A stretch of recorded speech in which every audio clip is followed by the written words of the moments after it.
Hello, dear friends.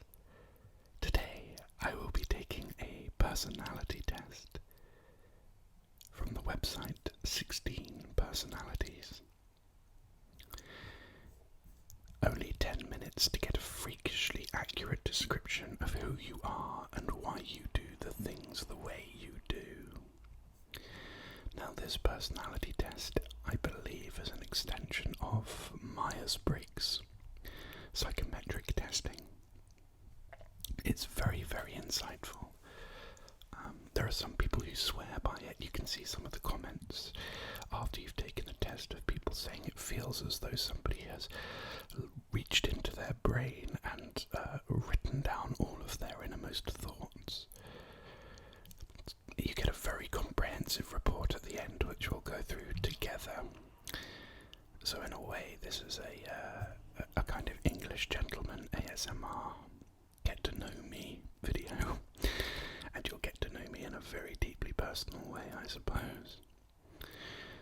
I also wish to stress that I am in no way endorsed, promoted, or asked to record this video for the website 16personalities.com. I'm doing this purely because I've taken this test many years ago, and now I'm just very interested in taking it again. I'm far older, and my life has taken many turns since I last took the test, so without much further ado, let's take this test together and see what the outcome is. So you answer on a sliding scale of how much you agree or how much you disagree. So I regularly make new friends. This is a difficult one right off the bat.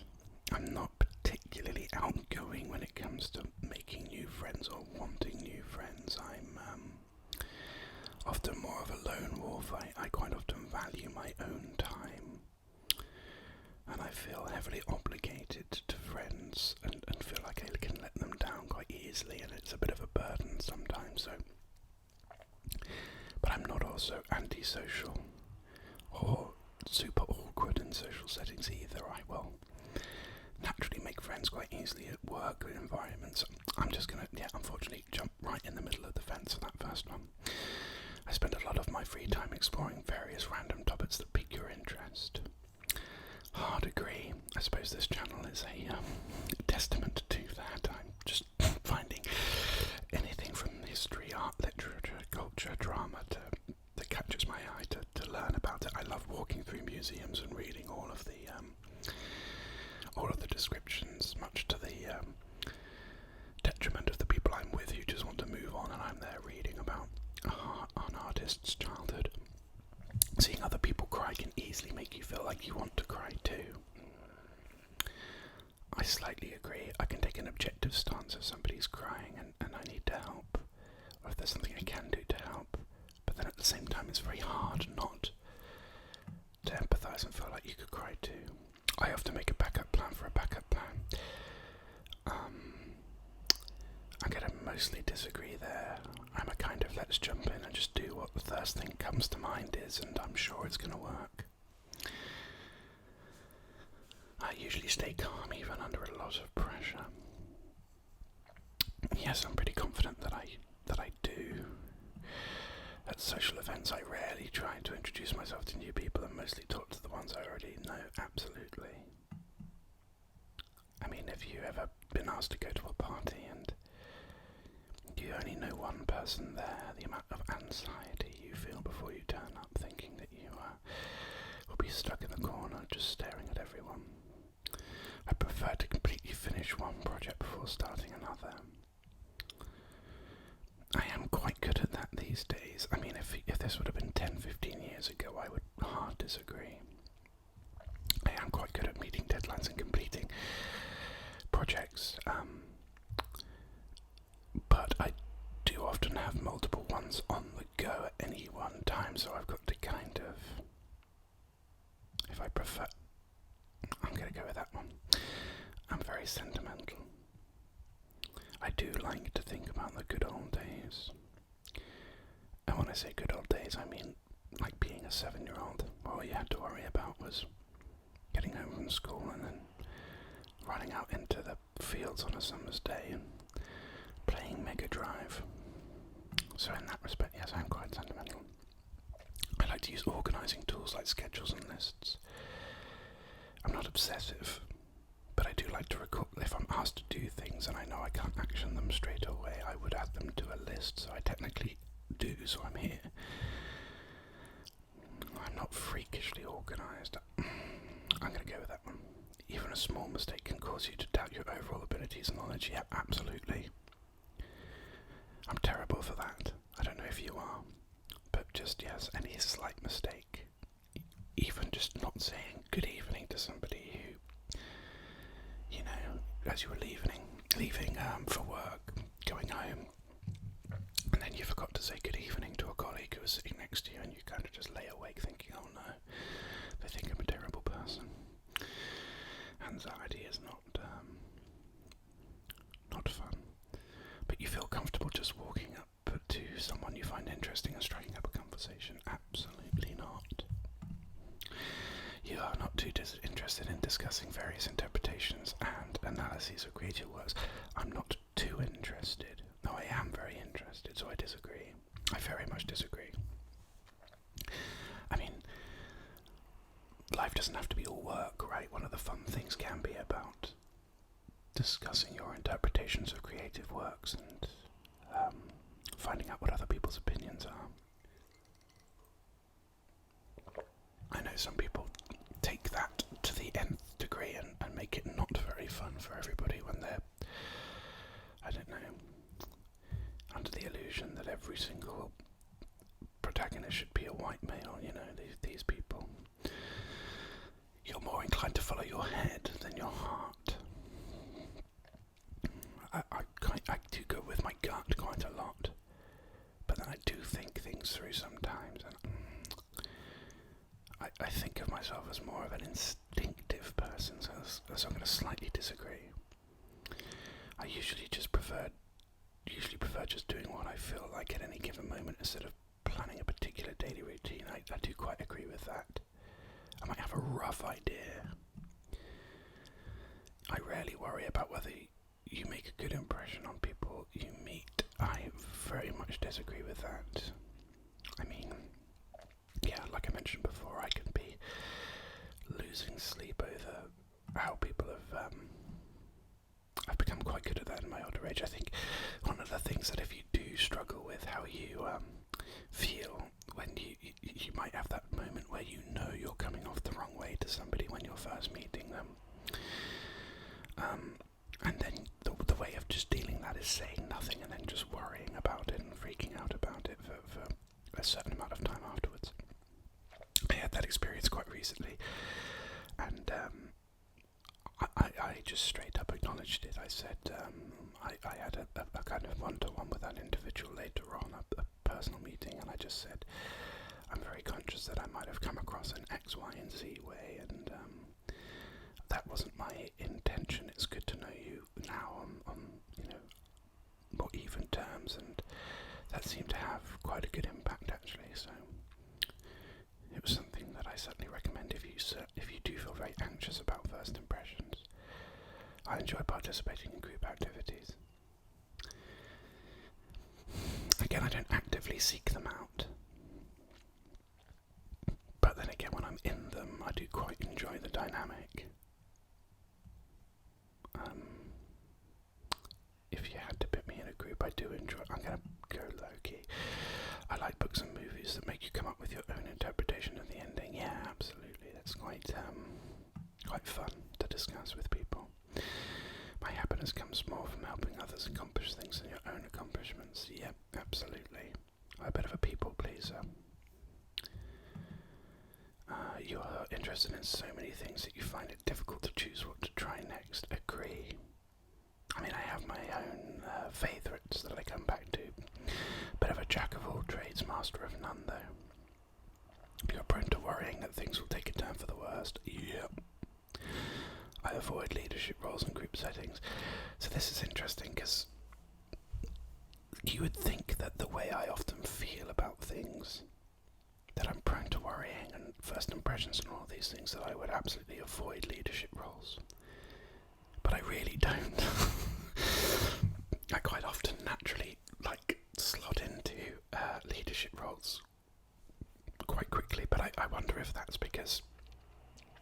well, it's about control, isn't it?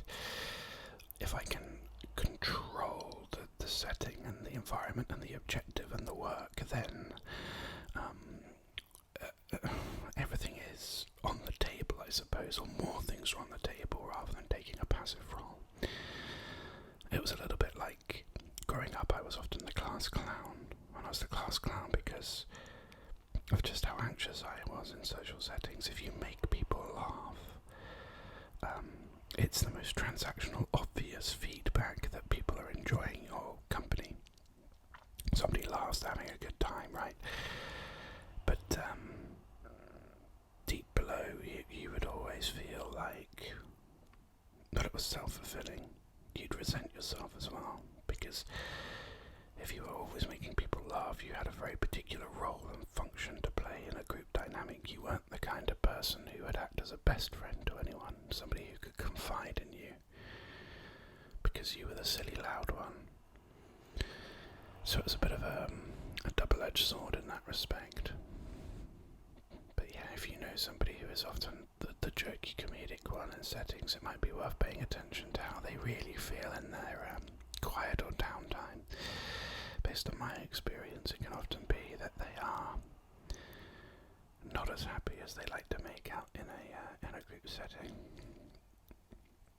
As you think, I'm definitely not an artistic type of person. Strong disagree with that. I mean, I value art and creativity over everything. I think the world would be a better place if people relied more on rationality and less on their feelings. I'm starting to feel like a bundle of contradictions doing this because, again, I would think that if I value creativity above all else, then that's relying on feelings, but at the same time, I think that a lot of the world's problems are based on people feeling and not actually looking at objective reality. I suppose if you look at the way in which political spectrums are siloed and cut off from one another because they're all relying on feeling, clickbait titles and reinforcing your own group think about the other group, the out-group homogeneity, and it's so I think the world would be a better place if people relied more on rationality, but had creativity within the rationality. I don't know if I can get away with saying that, but we'll see. I prefer to do chores before allowing myself to relax. Yes, I agree. Having a dirty, messy house around you while you're trying to relax does not make you feel relaxed, in my opinion. I enjoy watching people argue. Absolutely not. I hate that. I tend to avoid drawing attention to myself.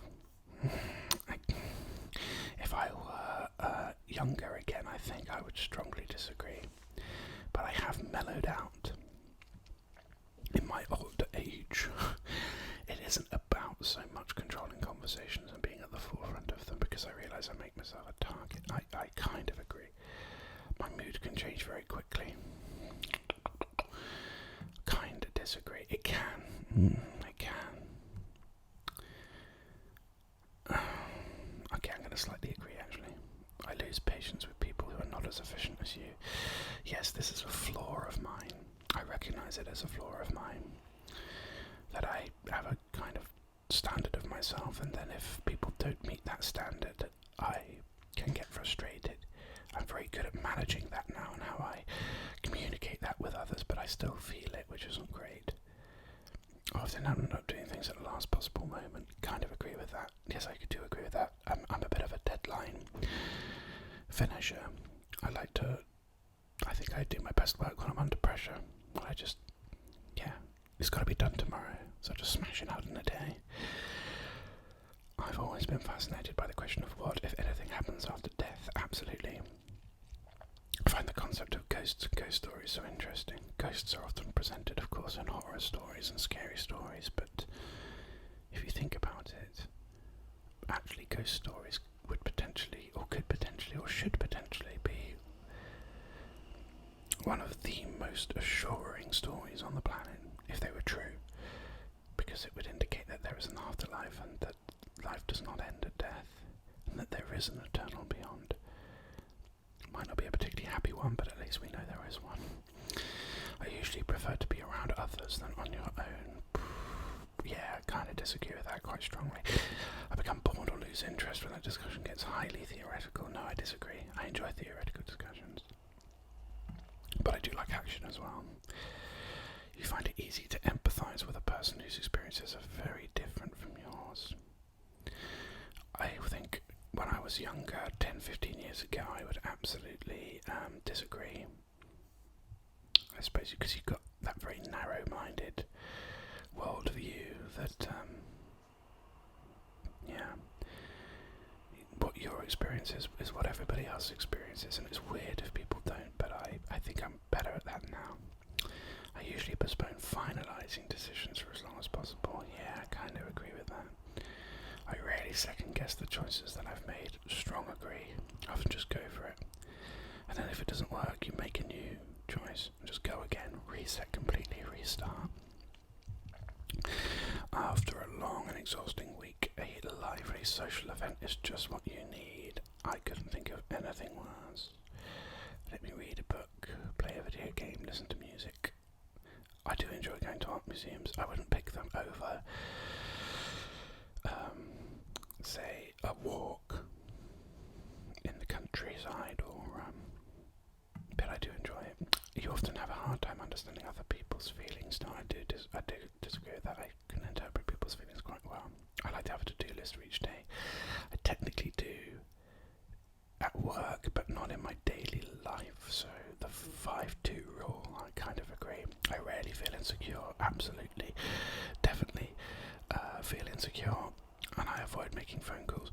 I make phone calls if I need to, but I'll often avoid receiving phone calls. I take the tactic of if somebody really needs to speak to me, they'll leave a voicemail, right? So let it go through to voicemail and follow up if it's important, but otherwise just let it be. I really only ever get phone calls from scammers anyway, so I don't have much to worry about there. I often spend a lot of time trying to understand views that are very different from your own. I would say I agree with that, particularly with now I'm doing a lot more reading into history and psychology and things like that. In my social circle, I'm often the one who contacts your friends and initiates activities. Nope, definitely don't do that. If your plans are interrupted, your top priority is to get back on track as soon as possible. I'm more of a go-with-the-flow guy. No, might go off in a new direction, that's fine.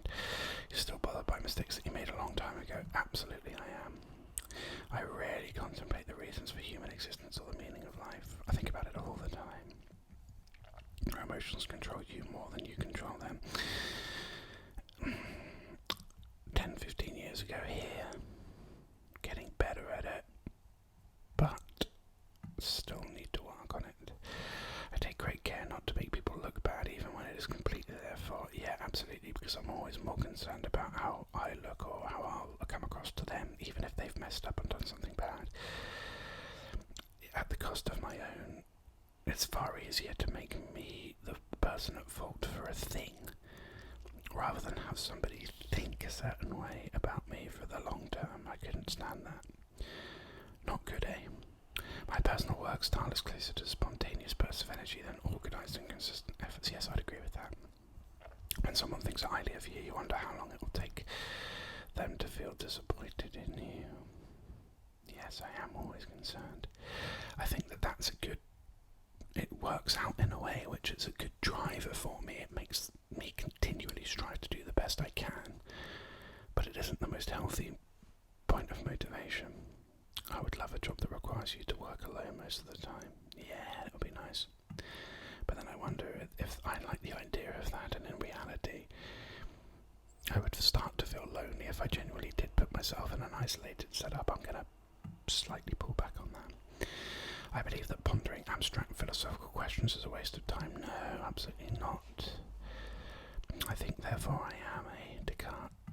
It's one of the things that makes us human. You feel more drawn to places with busy, bustling atmospheres than quiet, intimate places. Nope. Makes me feel quite anxious. And you know at first glance how someone is feeling. I'm quite intuitive with people's emotions, so I'm going to agree with that. I often feel overwhelmed. I don't often feel overwhelmed. I've got quite a good sorting mechanism in my mind. You complete things methodically without skipping over any steps. I like to think I am. sometimes I can rush. I'm going to go here. You're very intrigued by things labelled as controversial. Yes, I am. Morbid curiosity. I would pass along a good opportunity if you thought someone else needed it more.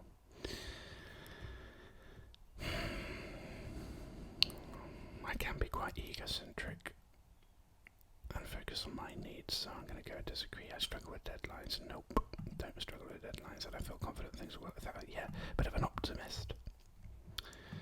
Okay, here we go. Let's see our results. I am a mediator. INFP T. Mediators are poetic, kind, and altruistic people, always eager to help a good cause. 73% introverted. Interesting. Introverted individuals tend to prefer fewer yet deep and meaningful social interactions and often feel drawn to calmer environments. Like I mentioned before, in social settings, people would label me as being very extroverted. If there's karaoke, I'll get on the karaoke first to kick off the evening for people.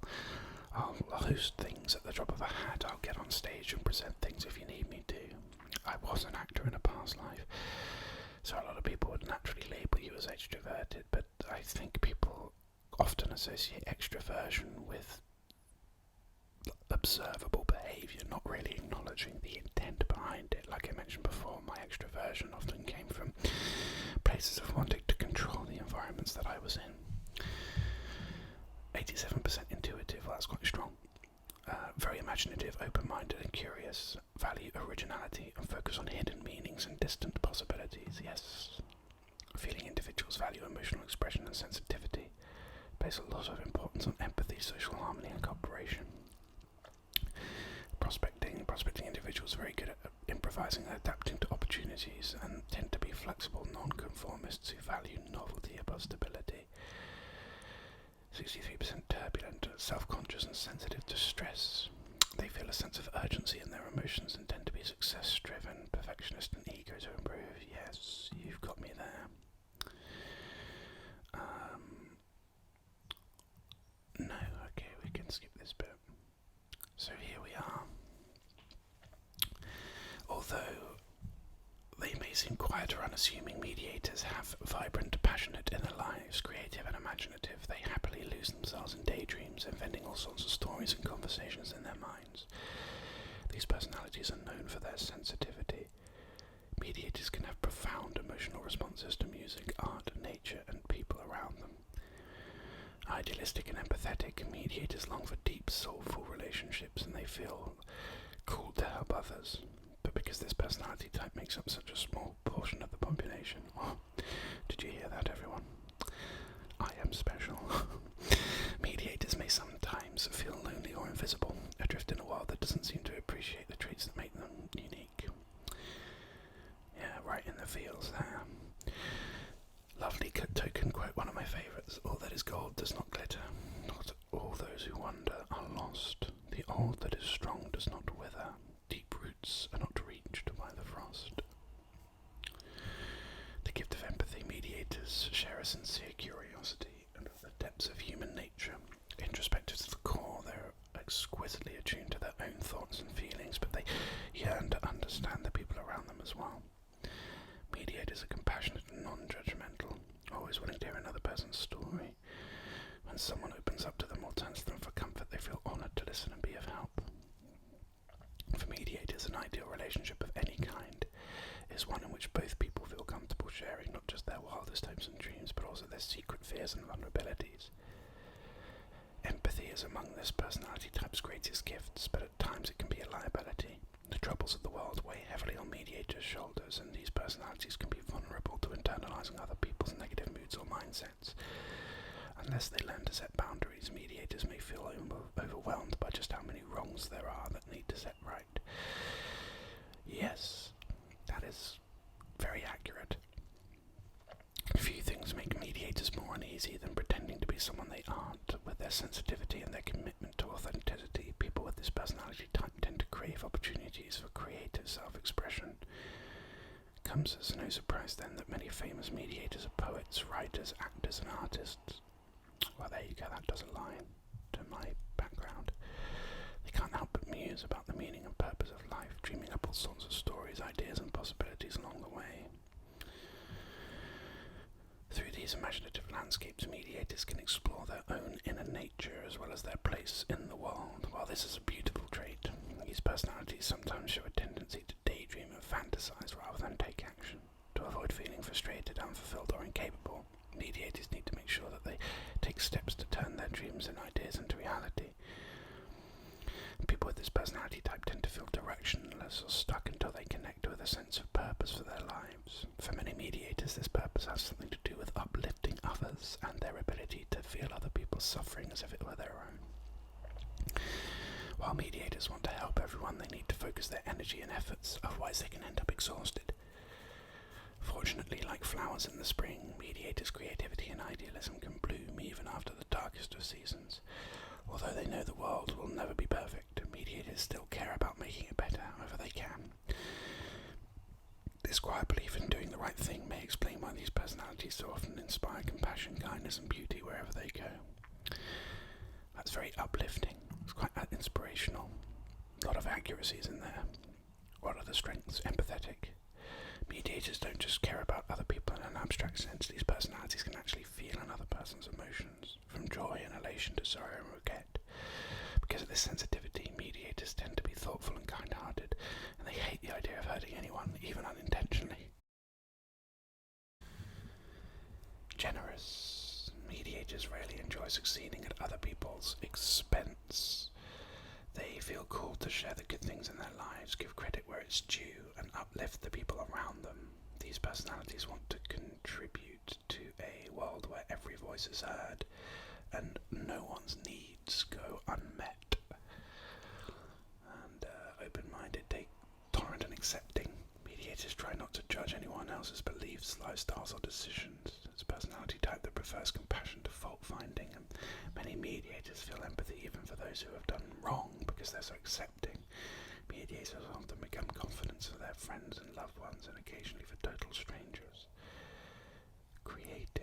Mediators love to see things from unconventional perspectives. Few things give them more pleasure than allowing their minds to wander through all sorts of ideas and possibilities and daydreams.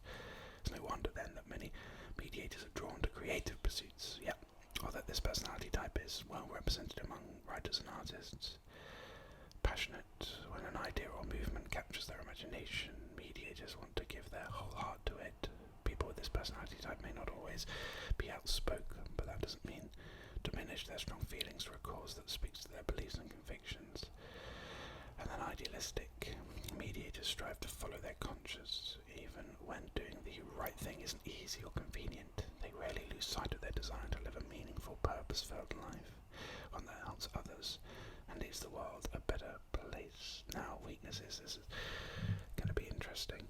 Unrealistic.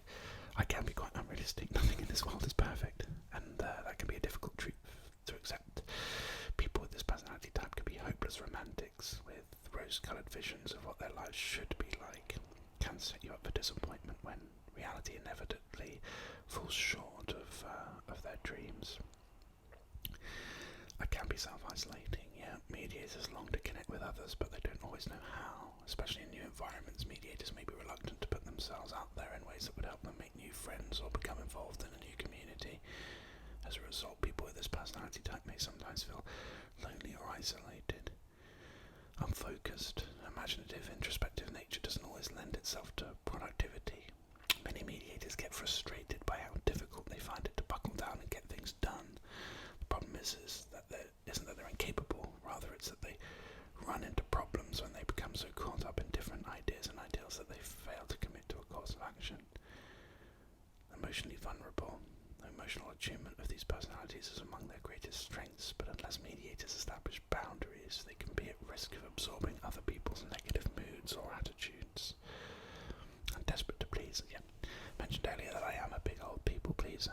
Conflict tends to be stressful for mediators who yearn for harmony and acceptance.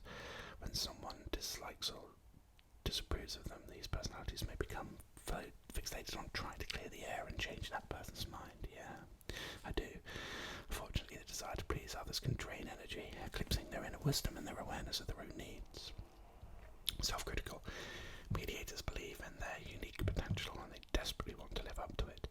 this can cause them to have unrealistic expectations for themselves. When mediators fail to live up to these visions, they may accuse themselves of being useless or selfish or woefully inadequate. Taken too far, this self-criticism can discourage mediators, leading them to give up on even their dearest dreams. Painfully true there. Romantic relationships. Dreams and idealists, especially when it comes to romance. People with this personality type believe in the power and beauty of true love, and they sincerely hope never to settle for anything less. Right, okay, well, let's have a look then, because it's fair to say that we approach the world of romance with high expectations. They may have spent years daydreaming about the perfect relationship, imagining how it would feel to share their innermost selves with another person. Oh yeah, but the reality of dating can come as something as a shock to mediators, forcing them to grapple with a challenging question. If they want to be in a relationship, will they have to compromise on their ideals? Hopeless romantics don't just want to find a partner, want to connect to a soulmate. Thoughtful and open-minded personalities are generally willing to consider going out with all sorts of people. Yeah, I mean, I was awful at dating. It was back in the day. I just used to always. Yeah, I would just, well, for one, I wouldn't say no to anyone or anything. So I would go on a number of dates with people who perhaps even by the first date I decided, right, there isn't quite a spark here or a connection. But such a terrible people pleaser that I would often go on multiple dates just because I didn't want to upset that person, despite the fact that, of course, the more dates that I'm going on with that person, the more they may think, well, that person's clearly into me, and then when I suddenly turn on a dime, they're left very, very disappointed. Not good behaviour, but at least I can see where it's coming from. But it doesn't it doesn't negate the fact that people could feel very upset or hurt by that type of behaviour. It would be a mistake to think that mediators don't have preconceived standards for a significant other. With their active minds and imaginations, people with this personality type tend to develop and carry with them a vision of their ideal partner. A vision that may be based on a favourite fictional character, a person they once knew, or simply the stories they've told themselves about how love should look. Yeah, I was quite guilty of having the image in my mind of the medieval princess by moonlight by the lake, waiting for a knight in shining armour. Terribly, terribly romantic, but also very misguided. When they meet someone new, most mediators can't help but compare that person with their ideal soul mate they've envisioned. Unsurprisingly, such comparisons tend to weed out more than a few potential partners. It can be difficult, if not impossible, for a real flesh and blood person to live up to a mediator's cherished dreams. With time, mediators come to learn that true love doesn't just magically happen. It takes compromise, understanding, and work. After all, no partner is perfect, and even the most beautiful relationships have their challenges. Fortunately, people with this personality type can find a great deal of joy in the effort it takes to strengthen a relationship. When they fall in love, mediators reveal just how much passion thrumms beneath their quiet exteriors. Devoted and loyal, they nevertheless respect their partner's independence, aiming to accept their partners as they are. That said, these personalities also want to help their partners learn, grow, and pursue their goals. Mediators are always dreaming up ways to improve themselves and the world around them, and the last thing they'd want is for their partners to feel unhappy or stuck. I mean, it's very interesting, isn't it? Line of work being in learning and development.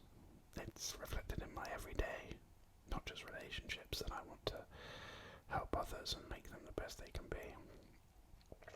Noble goal, but I've got to make sure to keep track of my own needs and make sure the partners are really ready to change. I mean, when I was much younger, I used to absolutely hate smoking, like venomously hate smoking. But for some reason, the relationships I'd get into were with people who smoked. And I would often not find very healthy or constructive ways of talking about that. I'd want them to stop. I'd want them to, if I wanted to be with them, they'd stop smoking. But then I wouldn't necessarily communicate that very well. Sometimes it would be like, oh, I've caught you smoking and now I'm going to throw all my toys out the pram and leave and say I'm leaving you, etc. Terrible, terrible behaviour. But very strange that I sorted out. Why would I have sought that out if I disliked it that much? Why cause somebody else to go through that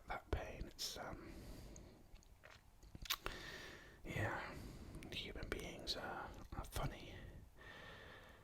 As long as we communicate openly, we're more than capable of staying true to themselves in a relationship and encouraging the person they care about to do the same. Yes, it's making me reflect on all of the past relationships I've ever had, and then the things that keep me awake at night thinking, why did I do that, or why did I behave that way? It's, you read into it and you think it's all coming from a lovely place of romance, but actually it can be quite damaging. Encourage the person they care about to do the same, communicate honestly and openly, and bring whole hearts and minds to the relationships. Mediators can find out what it truly means to love and to be loved. Yeah, communication is absolutely key. Being honest and open with others is crucial. Friendships, when it comes to their social lives, mediators may find themselves caught in a web of contradictions. People with this personality type crave alone time, but they're also vulnerable to loneliness. That's true. Do you know me? They long to feel accepted and well-liked, but they hate the idea of pretending to be anyone but their authentic selves. And while they hesitate to draw attention to themselves, they don't want to be invisible either.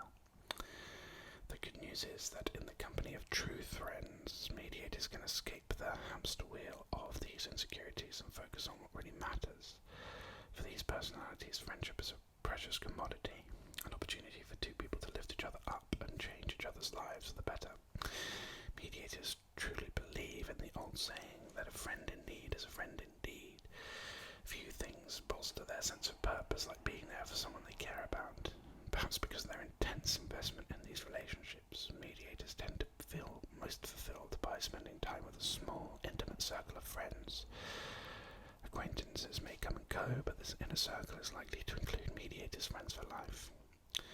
It's true, the friends that I've got about 4 or 5 friends from my close school days when I was a teen to this day that we see each other. Don't always find it easy to make friends because superficial causal relationships can leave personalities feeling a bit empty. Mediators are looking for lasting, authentic friendships with people who share their desire to think and feel deeply, to do the right thing and to give more to the world than they take from it. Capable of befriending all types of people. I mean, I'm very conscious of how long this video can go on for, but as you can see there, I could spend hours, literally hours, reading through this very comprehensive report. I mean, when it comes to being a parent, warm, caring and open-minded, yeah. And yes, do in fact delight in the children's wild-eyed wonder at the world and want to give children freedom to form opinions and discover their own interests. Yes, do like to teach key values to children, including honesty, compassion and the importance of caring for others. Personal responsibility. I mean, one of my bugbears, and this again is a complete opinion of mine, don't take it as fact, but I'm staggered by the amount of people who just simply don't say thank you or acknowledge when you let them, you hold a door open for them, or you let them out on the road while they're driving or passing on the street. And particularly if that person has a child with them, that child is seeing that, we don't need to thank or appreciate other people for giving us allowances. I'm with my children, they observe me saying thank you for every small gesture by other people, and over time they've naturally, of course, mimicked that by saying thank you themselves. And I just think it's absolutely crucial for a child to not be entitled and to acknowledge that other people, to have empathy for other people. But yeah, it's just like I say, it's just a thing that is a real bugbear of mine. Just say thank you. A hurdle for parents is establishing practical day-to-day structures and rules for their children. I mean, yeah, that's hard for any parent, I'd imagine. Career paths will be interesting to see. Like I said, I work in learning and development.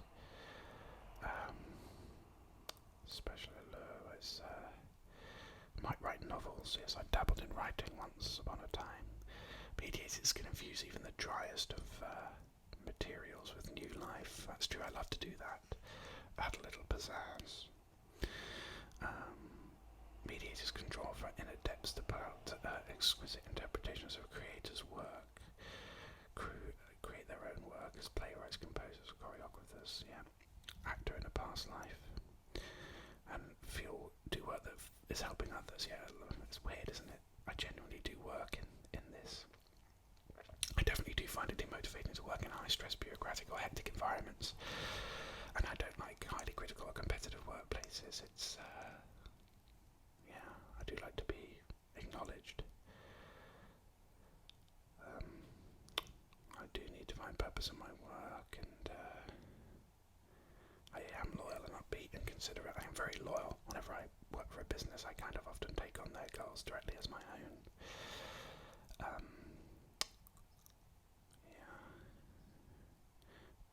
Praise and positive feedback definitely makes me light up. I used to be quite bad at taking on criticism. Did make me shut down, did make me want to run away, but I've got much better coping strategies and ways of actually objectively actioning feedback now, which I'm proud of working on. Managers least likely to act as if they're in charge. Respect for employees as full-fledged human beings, not just as workers.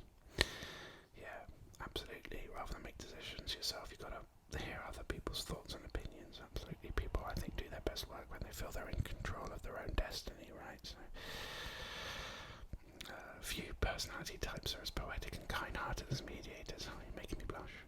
With their unique gifts, mediators can overcome all sorts of challenges and obstacles. Can be tripped up by errors of idealism and altruism and more reliability than an asset. Yeah, absolutely. What you've read so far is just an introduction into the complexity of the mediator personality type. You may have muttered to yourself, wow, this is so accurate, it's a little creepy. Finally someone understands me. You may have even asked, how do they know more about me than the people I'm closest to? This is not a trick. You feel understood because you were. We've studied how mediators think and what they need to reach their full potential.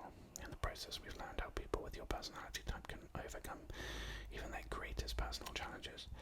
But to overcome these challenges, you need to have a plan, a personal roadmap, a vision for where you want to head and why. In this introduction, you've learned how mediators tend to behave in certain scenarios. And then you can do your previous premium guides and tests and learn more. You can even see the difference between assertive and turbulent. So you can see it's such a massive, comprehensive report. So if you'd like to do your own personality test and then let us know in the comments below what your personality type was and what you think about that, then by all means please be my guest. It'll be really interesting to have that discussion with you. Of course, it can be quite a highly personal thing as well, so yes, I do fully understand if you didn't wish to do that. But thank you very much for joining me for this far more intense and personal exploration of my psyche than I anticipated.